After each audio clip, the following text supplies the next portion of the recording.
오늘은 이제 첫날 시간이기 때문에 우리 기독교대한 선결교회의 북한 선교위원회 역사가 어떻게 됐는지, 또 우리 선결교회가 통일에 대한 어떤 비전을 가지고 있는지, 오늘 입문 시간이기 때문에 이 부분을 먼저 오늘 나누고, 그 다음에 여러분 이제 다음 주부터는 실질적으로 좋은 강사님과 또 좋은 교수님들을 통해 가지고 북한 또 선교에 대해서 또 북한의 실제적인 상황에 대해서 아주 전문적으로 구체적으로 들으실 겁니다.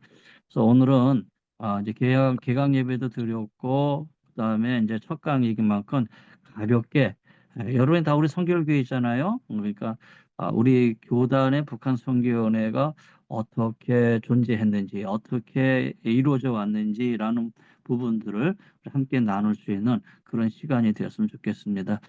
뭐 전체적으로 하면은 뭐 4, 50분 정도 될 것 같으니까 여러분 함께 짧은 시간에 함께 나누면 좋을 것 같아요. 저는 여러분이 지금 하나도 안 보여요. 저 혼자 화면을 보고 좀 얘기하는 거라서 그냥 이렇게 편한 마음으로 함께 우리 화면을 보시면 되겠습니다. 저희 북한선교위원회 목사님들이 작년도 9월 2일 날이죠. 9월 2일 날서부터 9월 6일까지 4박 5일 동안 백두산을 방문했어요. 백두산을 방문을 해서 백두산을 한번 탐방하고, 백두산을 방문했다기보다도 여러분 보이는 것처럼 어, 북중 경계선이죠. 국경선이죠. 우리가 북한을 직접 갈 수 없어서 우리 북한 선교위원회에서는 몇 년에 한 번씩 이렇게 북한을 그래도 볼 수 있는 곳을 이렇게 탐방하는 그런 프로그램을 갖고 목사님들이 함께하고 있는데, 한 10여 년 전에는 이제 그 압록강, 백두산을 중심으로 해서 압록강 쪽을 바라봤고요. 요번에는 백두산을 중심으로 해서 저 두만강 연결하고 도문하고 두만강 맨 끝까지, 이따가 이제 사진 제가 보여드리겠지만 거기까지 이렇게 함께 탐문하는 그런 시간을 가졌습니다. 대개 이제 우리가 서간도 하고 중국을 북한을 중심으로 해서 중국 땅을 볼 때에 백두산을 중심으로 서간도, 동간도 이렇게 얘기를 하죠. 간도 지역에. 그래서 이번에는 주로 동간도 지역을 함께 탐방하고 왔어요. 나중에 우리 동선에서도 한번 이런 기회를 가지고 한번 다녀오시면 좋겠다라는 생각을 하게 되네요. 자, 여기가 어디냐면은 용정에 가면은 그 용정 성결교회입니다. 이것이 용정 성결교회입니다. 여러분 여기 성결교회 이렇게 써 있죠? 신기하죠? 성결교회. 아, 중국에 있는 우리 성결교회인데요. 이 용정 성결교회가 우리 해외 선교위원회 1호입니다. 해외 선교의 1호 교회. 그러니까 1923년에 이 용정교회 한 성도가 우리 목회자 보내주세요라고 초청을 해요. 그래서 그때 최성문 목사님이 여기 시찰 나갔죠. 시찰을 나가가지고 보니까 성도들이 꽤 많거든요. 그래서 처음에 보낸 목사님이 이원근 전도사죠. 이원근 전도사님이 여기 부임을 해서 목회를 하다가 1966년, 1979년 요 사이 중국의 문화 대혁명이 일어나죠. 요때 교회가 이제 중단이 돼요. 그 전까지는 교회가 항부흥되다가 2001년도에 가가지고 기성하고 예성하고 서로 연합해서 복구 예배 드리자 그랬는데, 에, 복구 예배 드렸지만은 지금까지도 그냥 방치하고 있는 그런 상황이라서 너무 안타까워요.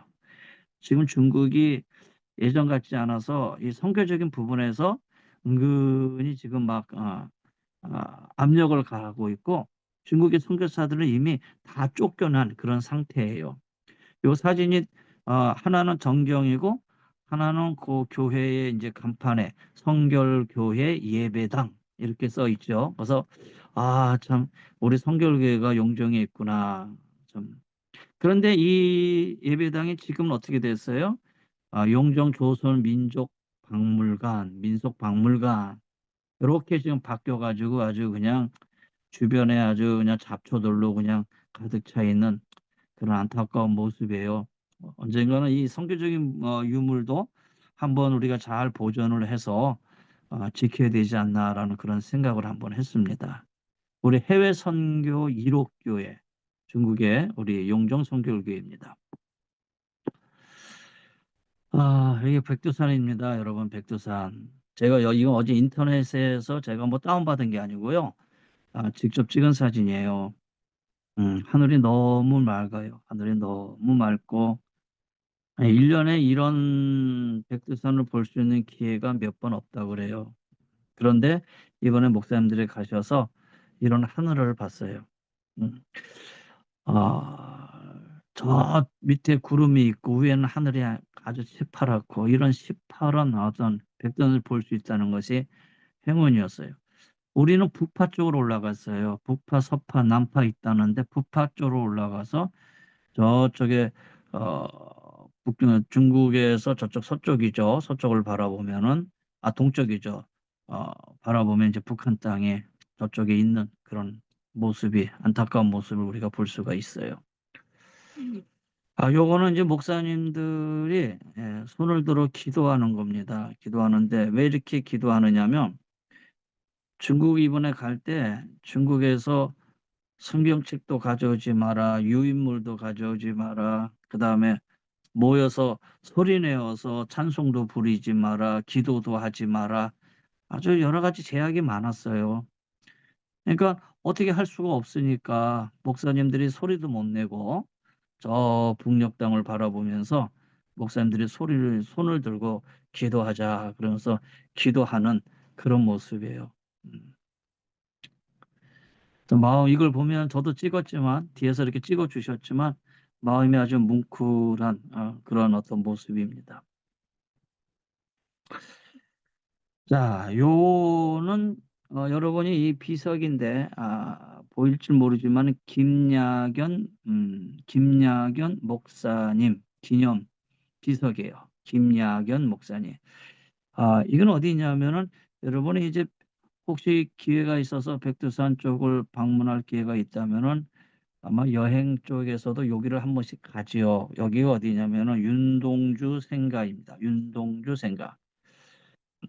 그 윤동주 생가 들어가는 입구에 이 김야견 목사님 이렇게 비석이 있는데 이 비석이 막 그냥 어디 그냥 농구석에 처박혀 있다가 발굴돼 가지고 세워놓은 지가 얼마 안 된다 그래요. 근데 김야견 목사님 이 비석이 이 성경책 위에 이렇게 딱 세워져 있잖아요. 이 김야견 목사님을 통해서 명동교회가 세워지고 명동학교가 세워져요. 거기에 졸업생이 바로 윤동주죠. 이 김야균 목사님을 통해서 명동학교, 그다음에 명동교회, 여기에 성도들과 함께 그때의 신학문 민족교육기관으로 인정을 받았던. 그래서 이때에 많은 조선 사람들이 목사님으로부터 많은 가르침을 받게 되었던 그런 목사님이죠. 여기 바로 명동교회입니다. 명동교회. 오래됐죠? 그래서 지금은 다 무너질 것 같아가지고 지금은 들어가지 못하게 이렇게 다 막아놨어요. 이 명동교회가 한때는 700명까지 성도가 있었다 그래요. 근데 어떻게 여기 700명이 수용됐는지 모르지만 그만큼 많은 사람들이 이 교회에 와가지고 목사님의 말씀을 듣고 또 지역이 거의 다 기독교화 됐던 아주 놀라운 그런 모습들을 볼 수가 있어요. 이게 명동교입니다. 그 명동교 옆에 가면은 윤동주 생가예요. 윤동주. 뭐 여러분 제가 설명하지 않아도 잘 아시죠? 하늘과 별과 뭐 이런 시를 졌던 음, 안타깝게도 28살에 생체 실험으로 뭐 쓰여졌다 뭐 이런 말도 있는데 일본 그런 게 붙잡혀서 안타깝게도 숨을 거뒀던 민족의 저항 시인이었죠. 윤동주 생가입니다. 근데 여러분 뒤에 여기 그 명동교회나 그다음에 윤동주 생가나 사람이 하나도 없지요. 사람이 하나도 없는데 이런 사진을 어떻게 찍었을까? 여러분도 그렇게 찍으면 될 것 같아요. 막 구경하고 나서 이제 갑시다 그러면 사람들이 가려고 쫙 빠져나오거든요.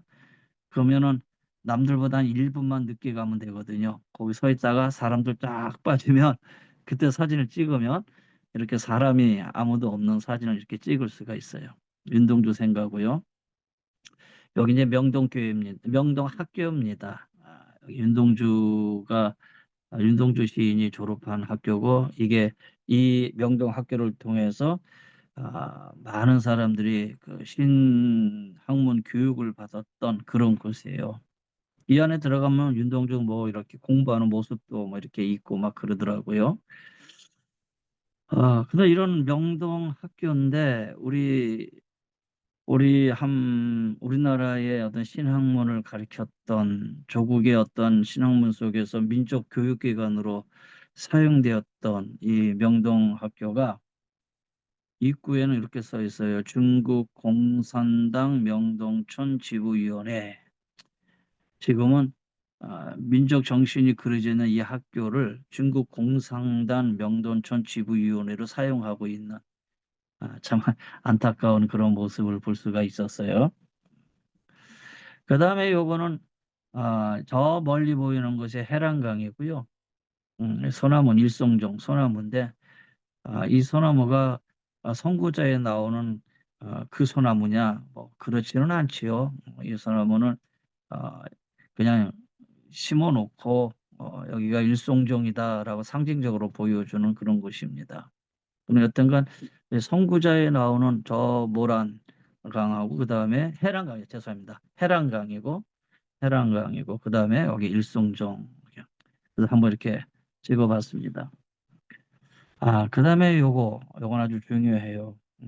요거는 뭐냐면은 여러분 그 두만강 맨 끝이에요. 맨 끝. 요걸 삼합점이라 그래요. 왜 삼합점이라 그러냐면 철도가 있잖아요. 이 철도는 러시아하고 북한하고 연결되어 있는 철도입니다. 러시아하고 북한하고. 그 다음에 아, 저는 이제 중국 쪽에서 찍었으니까 요 안쪽이 이제 중국 땅이에요. 그러니까 두만강, 이런 백두산에서 두만강이 흘러가 가지고 저쪽 그 동해 쪽으로 떨어지잖아요. 뚝 떨어질 때에 그 마지막 그 지역이에요, 여기가. 요 두만강 여기서 약 한 4km만 나가면 이제 동해로 빠지는 거예요. 여기서 4km만 나가면. 근데 이 철도가 러시아하고 북한하고 연결되어 있는데 6.25 때 러시아제 탱크가 바로 이 다리를 통해서 북한을 지나갔다고 하는 그런 어떤 다리입니다. 근데 상당히 다리 두만강의 이 다리인데 참 좁아요. 그렇잖아요. 그러니까 높이가 아주 얕아요. 얕은 이유가 뭐냐? 여기에 중국 배들이 일로 들어가지 못하도록 지나다니지 못하도록 그래서 이렇게 러시아에서 이렇게 낮게 했다 그러더라고요.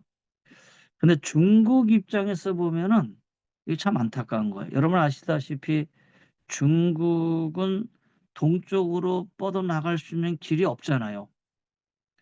북한으로 막혔고 그 다음에 우리 남쪽에 우리 대한민국이 있고 그들이 동쪽으로 나가려면 저 밑으로 내려가는데 밑에 가면 또 뭐야 베트남서부터 뭐 또 아시아 민족들이 많이 있잖아요. 그걸 다 일일이 뚫고 동해로 나가려면 그것도 어렵거든요.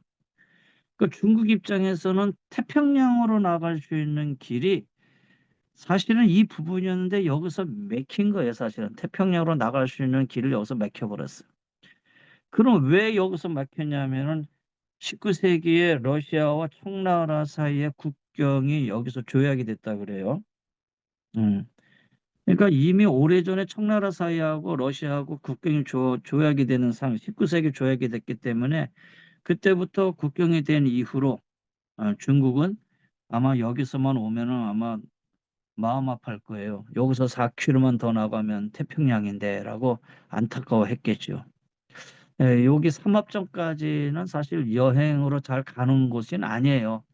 북한 선교위원회 목사님들이 그래도 조금 가서 보자. 저 너머에 북한 땅이라도 한번 바라보자. 그러는 마음으로 여기까지 갔지요. 여기까지 가는데도 몇 번의 검문을 당하면서 갔던 그런 기억이 있네요. 음, 가다 보면 여기는 이 두만강이 넓은 것 같지만 가다 보면 좁은 데도 많아요. 그래서 그냥 손만 뻗으면 갈 수 있는 그런 북한 땅 바로 옆에 북한 땅이죠. 자, 요거는요 도문이라는 곳이에요. 도문, 여러분 백두산 가면은 이제 도문을 여러분이 갈 수 있었을 텐데 요 철조망 너머가 이제 북한 땅입니다. 저쪽 너머가 이제 북한 땅인데 음, 이 여기에 이 북한하고 중국 사이에 이렇게 쭉 국경을 거누면서 탈북민들이 못 넘어오게 이렇게 철조망을 다 해놨어요. 철조망을. 사실 저는 그 백두산을 한 서너 번은 갔다 왔는데 이렇게까지 해놓은 건 못 봤는데 이번에 가서 보니까 어떻게 그냥 이렇게 철조망까지 해놨는지 이런 걸 보니까 참 탈북민들이 어, 자기 고향을 떠나서 자유품에 오기 위해서 얼마나 그들이 정말 힘들게 넘어왔는지 음, 한번 생각해 볼 수 있는 그런 모습이죠. 이렇게 끝까지 쫙 해놨어요. 음, 제가 저 너머 북한 땅을 바라보면서 또 많은 생각을 이렇게 하게 됐던 그런 모습입니다. 저 너머가 함경북도 남한입니다. 저 너머가 함경북도 남한이에요. 근데 이 철조망 안쪽으로는 사람들이 보이는데 이 중국 사람들이에요. 중국 사람들은 그나마 요 강까지 갈 수 있는데 중국 사람 아닌 외국인들은 요 앞에 강까지도 못 나가고 이렇게 막아놓고 가지 못하게 하더라고요. 음, 여기가 바로 함경북도 남한. 근데 가만히 보시면요. 아파트들 쭉 있는 거던데 아파트에 창문들이 없어. 창문들이. 음, 보세요. 여기 창문들이 없어요. 다 보면. 그 위에 저렇게 김일성, 김정은 이렇게 해놓고요.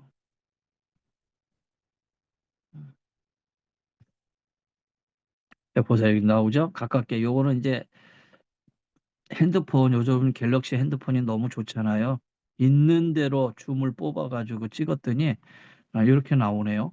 이게 뭐 100배인가요? 이렇게 쭉 머리 쭉 뽑아가지고 했는데 이렇게 찍혔는데 보면 이렇게 창문에 유리가 없는 멀리서 볼 땐 잘 몰랐는데 가까이 당겨서 보니까 지금 북한의 현실이 어떤지 이게 바로 중국과 국경 사이에 있는 저 너머의 북한이에요 이게.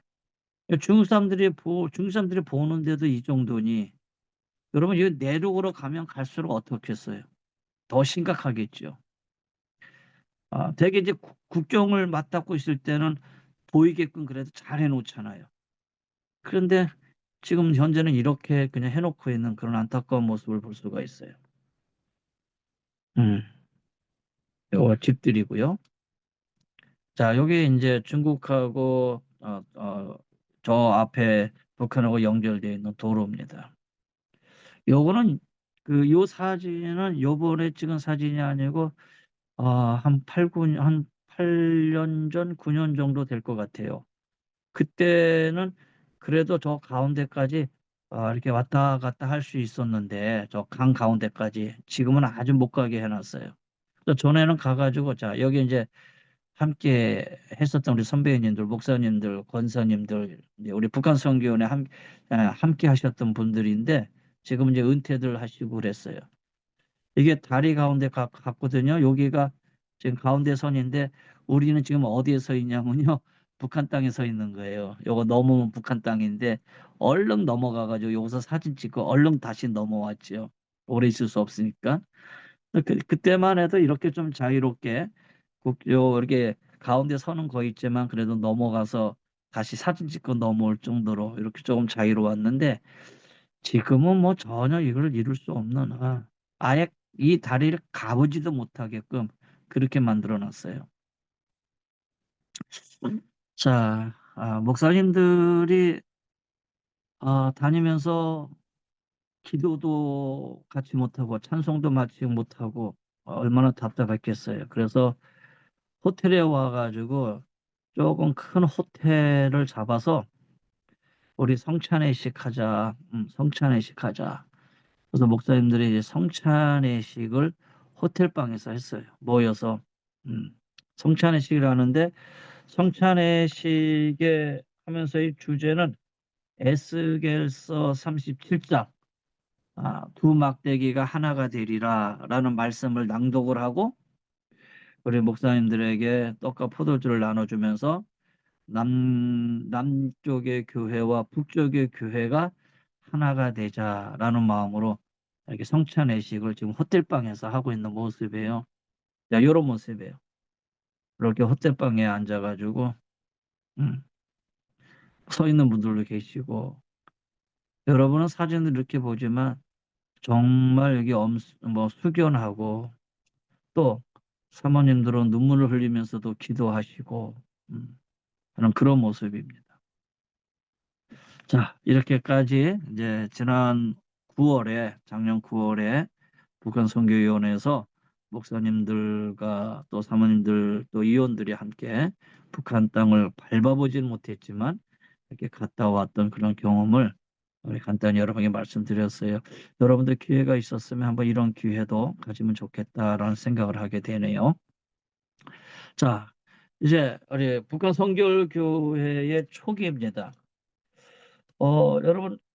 여러분은 뭐 한국 기독교사나 선교교회사나 뭐 전문적으로 배우지는 않아서 잘 모르겠지만 그래도 우리 선교교회 역사는 아주 간단히 기초적인 건 알아야겠죠. 1907년 김상준 그다음에 정빈 있잖아요. 김상준, 정빈 그분들을 통해서 구령할 때 막 전도가 시작이 되면서 1921년이죠. 21년도에 조선 야소교 동양선교회 성결교회 그렇게 1921년도에 이렇게 세워진단 말이에요.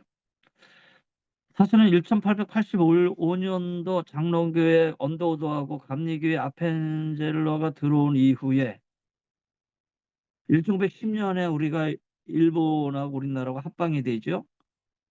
그러면서 1919년에 3.1 운동이 일어나면서 그 기독교 교회의 어떤 연합 조직이 일어나기 시작하면서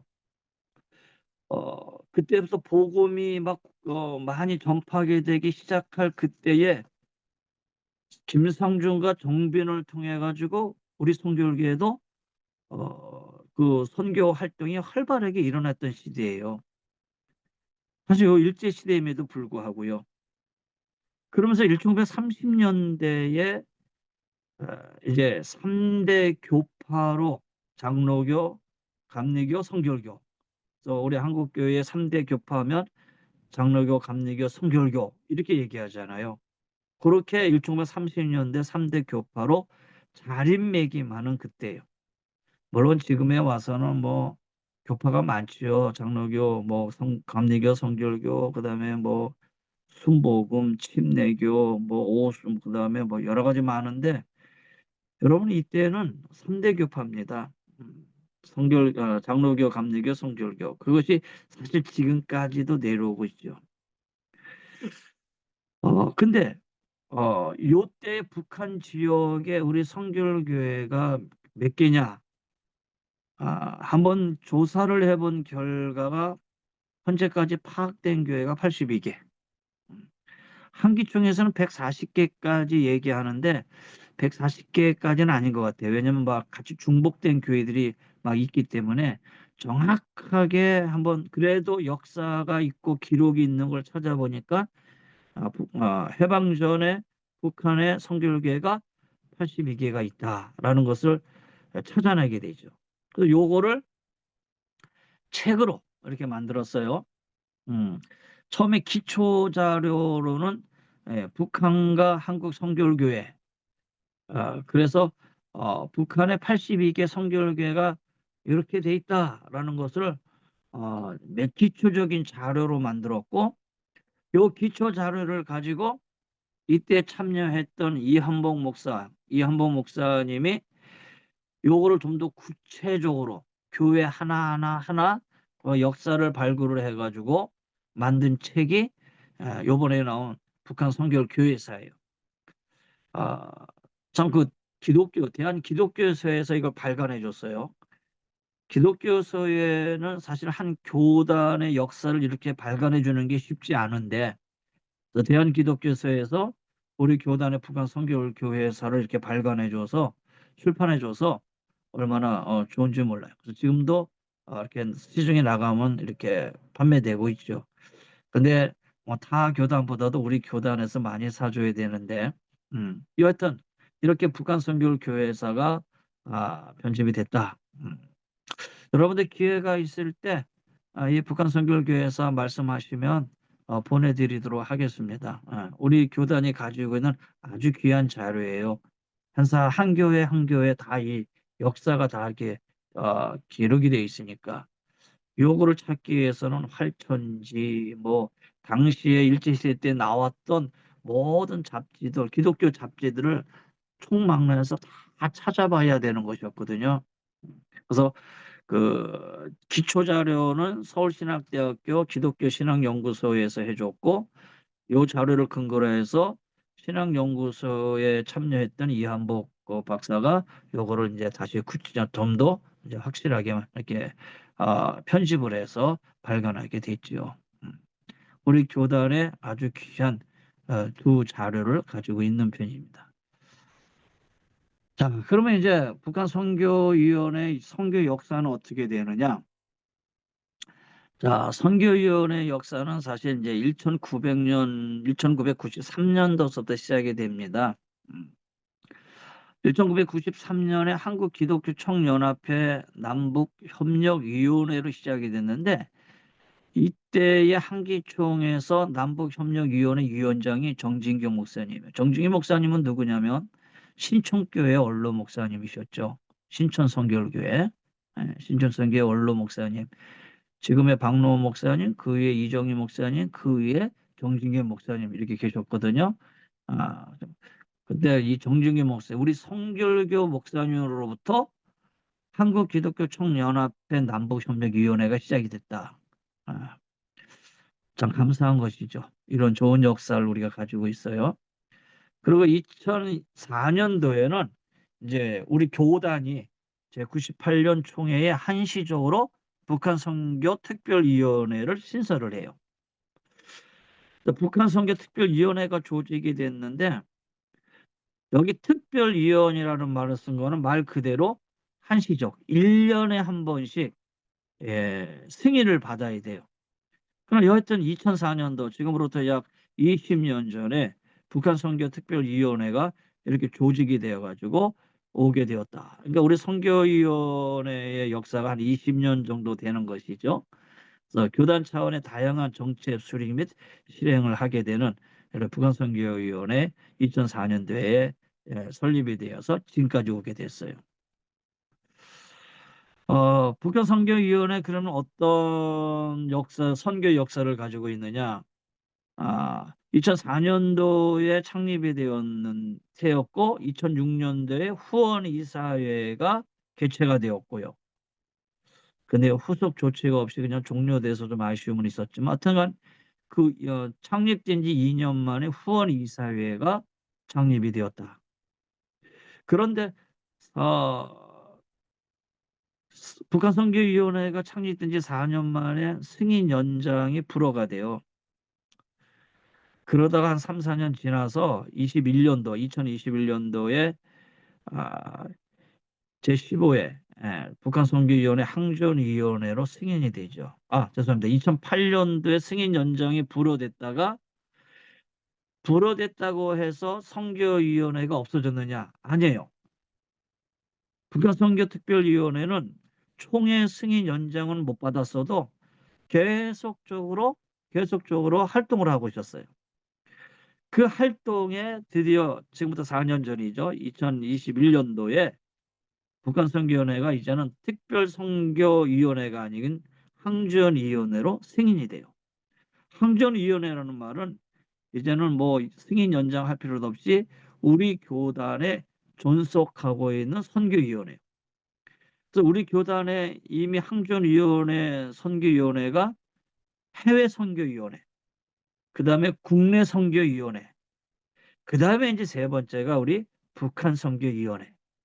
전에는 우리 교단이 해외 선교위원회, 국내 선교위원회 두 날개로 가다가 지금은 이제 세 날개가 됐어요.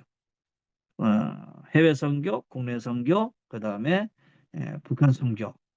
그래서 우리 다른 교단들보다 우리 북한 선교위원회가 항전위원회가 돼서 이제 교단의 통일 선교에 대해서 이제 관심을 갖고 구체적으로 시작하게 됐죠. 그게 이제 21년도 뭐 4년 전이라서 그걸 긴 건 아니지만 그래서 이게 참 고무적이고 또 교단이 이런 마음을 가지게 됐다는 게 참 감사할 일이죠. 그리고 이 일을 위해서 우리 선교위원회 목사님들 정말 많이 애쓰셨어요. 정말 많이 애쓰고 또 우리 평신도인 권사님들 정말 많이 기도해 주시고 참 감사하지요. 역대 위원장으로는 이병돈 목사님, 은평교회, 그다음에 이준성 목사님, 이종훈 목사님, 박대원 목사님, 고강배 목사님, 송태현 목사님, 유병훈 목사님, 김학순 목사님, 그다음에 제가 이제 9대 이렇게 섬기게 됐어요. 여기 오늘 계시는 분들, 여기 성도님들, 우리 권사님들, 집사님들 뭐 여러분 많은 분들 계시는데 여러분의 교회가 있는지 모르겠어요. 여튼간 역대 이런 목사님들이 위원장을 맡아서 수고해 주셨다. 감사할 일입니다. 북한 선교위원회 초창기는 어떤 사역을 했냐면 북한 양강도 해산 지역에 북한 주민 돕기 물품을 전달했고요. 아까 그 북한하고 중국 그 접경지대 거기에 목사님들이 수년에 거쳐서 가서 땅 밟기 기도회도 하고 그다음에 그 중국에 있는 조선족 선교사들이 있어요. 중국에 있는 조선족 선교사들 우리는 북한은 못 들어가는데 그 중국에 있는 조선족 선교사들은 북한을 들어갈 수가 있거든요. 그래서 그분들에게 의약품도 전달하고 선교비도 주고 해서 그분들이 직접 메고 북한에 가가지고 자기 이제 그 친척 방문으로 가가지고 의약품도 전달하고 그다음에 뭐 이렇게 선교비에서 이렇게 여러 가지 물품들을 전달하는 그런 물품들을 전달하는 그런 일을 이제 우리 북한 선교위원회가 꾸준히 해왔죠. 그다음에 연평도 포격 사건 직후에 연평도 해병대 방문 및 지원금 전달식도 이제 했었고요. 그 초창기 이후에 사역 그러니까 한 이제 요게 4년 한 6년 정도 지금도 한 7, 8년 정도 된 것 같아요. 그래서 북한 선교 대회라고 해서 1년에 두 번씩 어, 그 교회마다 이렇게 방문을 해가지고 선교 대회를 해요. 그래서 성도님들에게 우리 북한 선교위원회 소개도 하고 왜 북한 선교를 해야 되느냐라는 것도 이제 말씀으로 함께 나누기도 하고요. 그래서 이 북한 선교 대회를 지금도 계속 이어지고 있고요. 현 20회까지 실행되고 있는 그런 상황입니다. 여러분의 교회도 이제 목사님들이 원하시면 언제든지 가서 북한 선교 대회를 할 수 있을 때가 있을 겁니다. 초창기 이후에는 이제 통일 포럼 저기 그 사회 보시는 분이 우리 구인의 목사님이세요. 구인의 목사님. 근데 제가 그리고 여기 이제 어, 패널로 앉아 있는 그 두 번째가 이제 저고요. 그래서 이제 통일 포럼도 이렇게 하고 그다음에 통일 기도회도 진행을 하고 이런 사역들을 초창기 이후에 계속 진행되고 있었습니다. 그다음에 이제 좀 더 넓혀서 우리 북한 선교위원회만 활동하는 게 아니라 이왕이면은 서로 상호 협력하자. 우리 교단 내에 북한 선교를 하고 있는 많은 기관들과 서로 협약을 해서 서로 협력 사업을 하자. 그래서 서울신학대학의 통일연구소, 그다음에 이 사진은 이제 OMS인데 OMS 선교회, 그다음에 서울신학대학의 기독교신학연구소, 그다음에 한국통일협회, 한통협이라고 있어요. 이런 어떤 선교단체들하고 서로 협력을 해서 어, 그 서로 북한 선교에 대해서 일을 같이 의논하고 같이 일을 사역하고는 일들을 하고 있는 중입니다. 자, 지금 현재 그 2000년도 들어서서 이제 초창기 이후죠. 2000년도 들어서서 그러니까 2020년도입니다. 20년도 들어서서 우리 교다 북한선교연회가 아주 어, 중점을 가지고 하는 사업이 있어요. 그 사업이 뭐냐면은 제가 처음에 말씀드린 것처럼 해방 전에 우리 북한 선교교회가 82개가 있었는데 이 82개 교회 우리가 통일이 되면은 이 교회를 다시 세우자. 음. 여러분 소망을 갖고 꿈을 갖는 건 중요한 일이죠. 여러분이 지금 교육을 하고 있는 것도 이 꿈과 이 비전을 함께 해야 돼요. 통선언에서 우리가 이 비전을 함께 가지고 나가야 됩니다. 지금 82개 교회가 북한에 세워질 때 우리는 언제든지 나가서 사역자로 그 다음에 전문 선교사로 일하겠다. 그런 꿈이 우리에게 있어야겠죠. 그래서 이 북한 선교계 82개 세우기 운동을 한 3, 4년에 걸쳐서 계속 진행해 와서 이제는 올해로 82개 교회를 다 자매 결혼을 했어요. 여러분의 교회도 아마 자매 결혼한 교회가 있을 거예요. 저희 교회는 황해도 사리연 교회, 황해도 사리연 교회를 통일이 된다면 우리가 거기에 세우겠다. 이 꿈을 가지고 성도들하고 기도하고 그 다음에 어, 통일 후에 교회 세우는 교회 건축 자금도 지금 모으고 있고요. 저희 교회가 작년 그러니까 지금 올해 사무총회 때 이 북한 교회 세우기 건축 헌금을 제가 보니까는 5,500만 원 정도가 지금 저축이 되어 있어요. 5,500만 원 정도가. 그러니까 이거는 쓸 수 없어요. 언제 써야 되느냐? 통일 이후에 교회 세우기 운동할 때 쓸 수 있는 돈이에요. 이거는 아주 손도 못 대고 계속 그냥 쌓아놓는 그런 건축 통일 기금이죠. 통일 기금. 저희가 그렇게 지금 준비하고 기도하고 있어요. 그 다음에 또 대학원에 입학하는 혹시 탈북 신학생이 있다면 아, 이게 이제 그 우리가 등록금, 장학금을 전액 지원을 해줘요. 음. 그래서 탈북 신학생들이 대학원에 입학할 경우에 서울신학대학에서 등록금 50%, OMS에서 등록금 50%.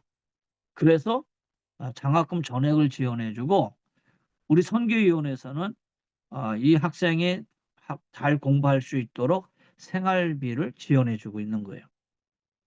그러니까 탈북 신학생들이 우리 교단에 와서 공부한다면 참 우리가 힘을 모아서 이렇게 도와주는데 안타깝게도 지금 대학원 MDB생 중에 지금 한 분이 있는 걸로 알고 있고요. 그 다음에 학부생이 지금 한 두세 명 있는 걸로 알고 있고요. 지금 그렇게 탈북민들이 지금 공부하고 있는데 우리 교단 출신 탈북민 1호 목사가 아직 없어요. 그래서 1호 목사가 나오면 아마 그 교회를 우리가 세우는 데 있어서 그 자금도 우리 북한 선교연회가 좀 준비하고 있고 어느 성도님의 헌금을 통해 가지고 약 지금 한 3억 정도가 교단에 지금 그대로 지금 묶여 있죠. 요거는 교회 통일교회를 세울 때 우리 교단 탈북민 목사 1호가 나오면 그분에게 교회를 개척할 수 있는 그런 기회를 주려고 지금 우리가 준비하고 있습니다. 자, 여기 나오네요. 똑같은 겁니다. 탈북민 학생 생활비 일부 배달 지원, 탈북민 목사가 목회하는 탈북민 교회 개척 추진 및 북한 선교센터 설립 추진 중. 요게 지금 우리가 준비하고 지금 계획하고 있는 것 중에 하나입니다. 그럼 앞으로 북한 선교위원회의 정책 방향은 어떻게 되느냐? 북한 선교위원회 기본 정책 수립을 해야겠죠.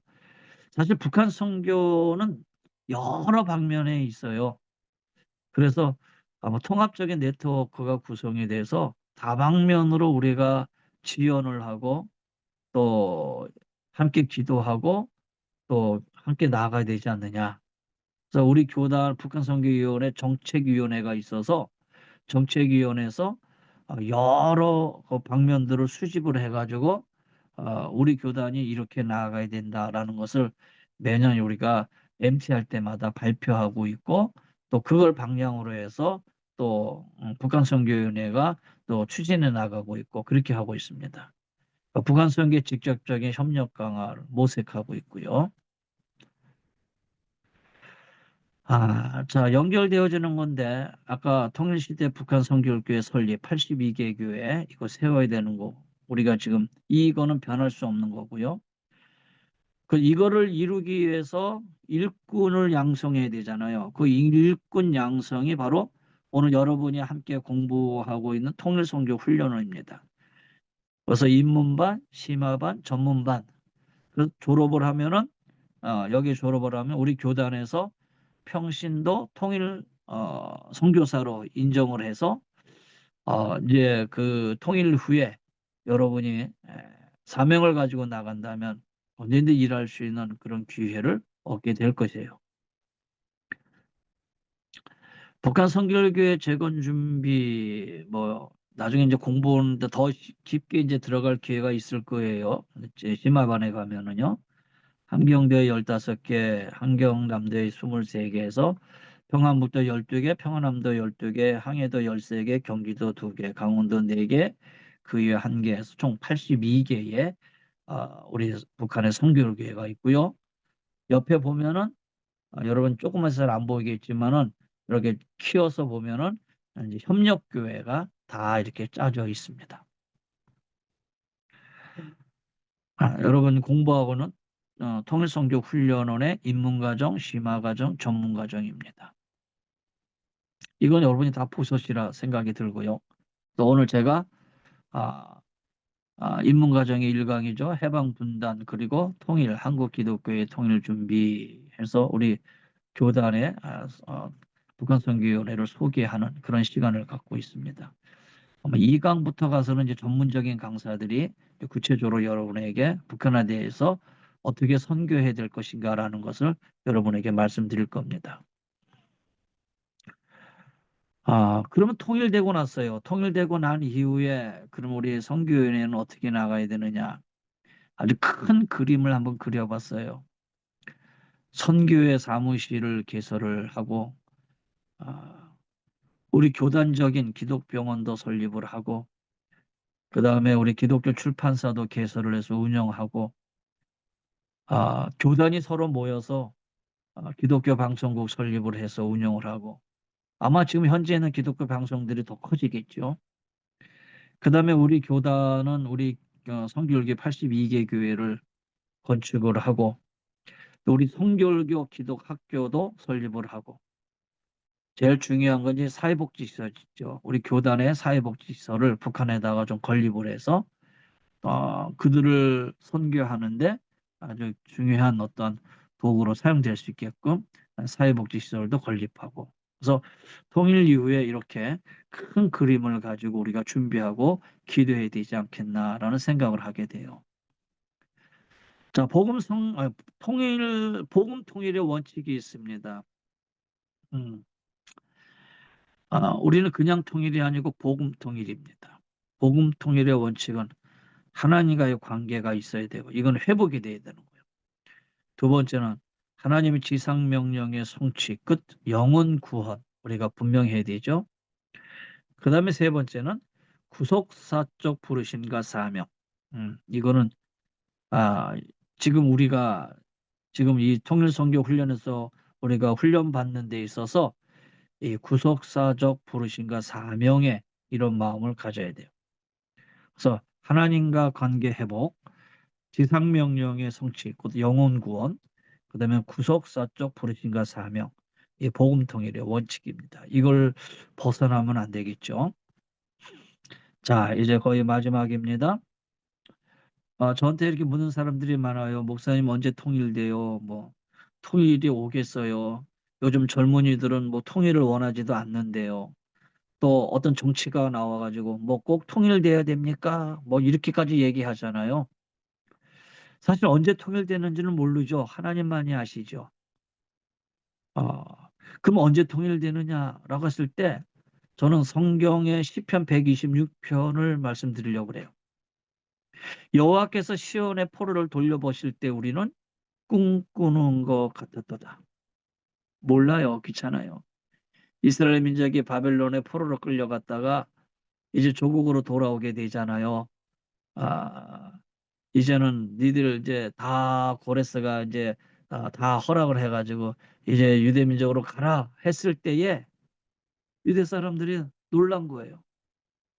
야, 우리가 다시 조국으로 가다니 우리는 꿈꾸는 것 같았도다.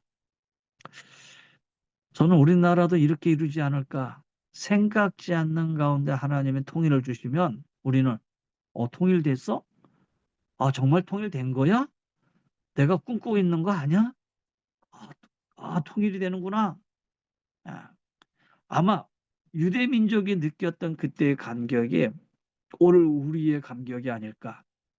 그래서 우리 입에는 웃음이 가득하고 우리 혀에는 찬양이 찼고 그때의 문나라 가운데서 말하기를 여호와께서 그들을 위하여 큰 일을 행하셨다.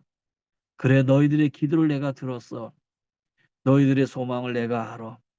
이 민족이 통일이 이루어져야 북한이 통일되고 그 복음이 중국으로 가고 러시아로 가고 그리고 저 예루살렘에 들어가고 그게 바로 복음이 예루살렘에 들어갈 수 있는 길이라면 하나님은 우리를 위하여 큰 일을 행하셨다라고 선포하지 않으실까. 여러분 우리가 꿈꾸는 것 같았다라고 고백했던 이 유대인들의 모습처럼 이 통일은 언젠가 우리에게 반드시 온다. 내가 알지 못하는 그때 하나님이 이미 큰 일을 계획해 놓으셨다. 여러분 그 소망을 가지시고 이제 시작되어지는 이 입문반서부터 여러분 이 만나서 강의를 듣는 게 아니라 이 줌으로 강의를 듣기 때문에 좀 자유로울 수도 있고 좀 루즈해질 수도 있지만 그러나 여러분 시간 빠지지 마시고 잘 참여하시고 여러분 좋은 교제, 좋은 만남 우리 함께 되시기를 간절히 바라고요. 여러분 다른 모임 가질 때 그때 또 만날 수 있을 겁니다. 끝까지 잘 견디시고 인내하시기를 바랍니다. 감사합니다. 네, 귀한 강의해 주신 우리 조기호 위원장님께 박수 한번 하겠습니다. 혹시 들으시면서 뭐 궁금하시거나 뭐 의견이 있으시면 뭐 간단하게 오늘은 개강 예배 했기 때문에 한두 분 정도만 그렇게 질문하실 수 있는 부분들 또 궁금하신 것들도 듣도록 하겠습니다. 예, 교단 뭐 선교위원에 대해서 궁금한 점 있으면 한번 뭐 나눠 보시죠. 예, 편안하시게. 우리 위원장님께 그러면 다들 이제 성결교단 출신이시고 또 여기 말씀드린 이제 어, 북쪽 출신 우리 신학생도 여기 이제 한번 들어와 계신데요. 음, 우리 성결교단 성도분들에게 이렇게 권면의 말씀이라든지 아니면 뭐 이렇게 좀 당부의 말씀이라든지 그런 말씀 한번 우리 북한 선교위원회 목사님들의 구성이 어떻게 돼 있냐면 크게 두 가지로 구성되어 있어요. 저 같은 경우는 우리 아버님이 황해도가 고향이에요. 그래서 얼람하셨죠. 그래서 평생 동안 이 황해도 옹지인인데 고향 땅 가보고 싶어서 맨날 저기 판문점 가고 그러셨는데 고향 땅 밟지 못하고 돌아가셨거든요. 제가 황해도 사리연 교회를 세운다고 그랬잖아요. 예, 아버님이 있는 교회 다녀는. 그래서 그런 마음으로 황해도에 있는 교회를 세우겠다. 그렇게 해서 우리 장로님들하고 같이 꿈을 꾸고 이렇게 하는 거예요. 그러니까 신앙민들, 부모님들이 남아하셨던 그런 목사님, 그런 가정들, 그런 목사님들이 부모님들의 꿈을 이루기 위해서 이 북한 선교연에 들어왔고요. 어떻게 보면은 저도 이남에서 자랐지만은 뭐 저희 아버님이 황해도 분이시니까 제 뿌리는 이제 황해도에 있겠죠. 뭐 그런 분들이 계시고 또 어떤 목사님들은 목회하러 왔는데 와서 봤더니 저 강원도나 아니면 예를 들어서 저 장춘당 교회 같은 데 이렇게 갔더니 성도들이 한경도 분들이 많어. 막 교인들이 다 위북 사람들이 많어. 그러니까 야, 이거 내 목회 방향을 이제 북한 선교 쪽에도 좀 둬야겠구나. 그래서 꿈을 가지고 들어오신 분들도 계셔요. 음. 여기 뭐 구일의 목사님은 뭐 졸업하면서부터 아주 철저하게 뭐 탈북민 사역을 하시는 분들이고 그래서 그런 분들이 많이 있는데 제가 아마 여러분들도 여기 집사님들, 전도사님들 이렇게 들어오셨는데 제가 교회에서 우리 성도들한테 암만 얘기해도 이 관심 없는 분야 중에 하나 사실은 그렇잖아요. 여러분이 여기에 관심 갖고 들었다는 거는 나름대로 연결되어 있는 부분들이 조금씩은 다 있으실 거예요. 그런 마음을 가지고 아마 들어왔으리라 생각이 들어요. 이제는 이제 그런 분들도 많이 이제 실향민들도 돌아가시고 점점 통일의 꿈이 적어지는데 어떻든 간에 우리 전사님들, 집사님들이 들어오셔서 함께 나눌 수 있다라는 게 참 감사하고 참 좋네요. 예. 끝까지 함께 잘 나가도록 하십시다. 예. 네, 고맙습니다.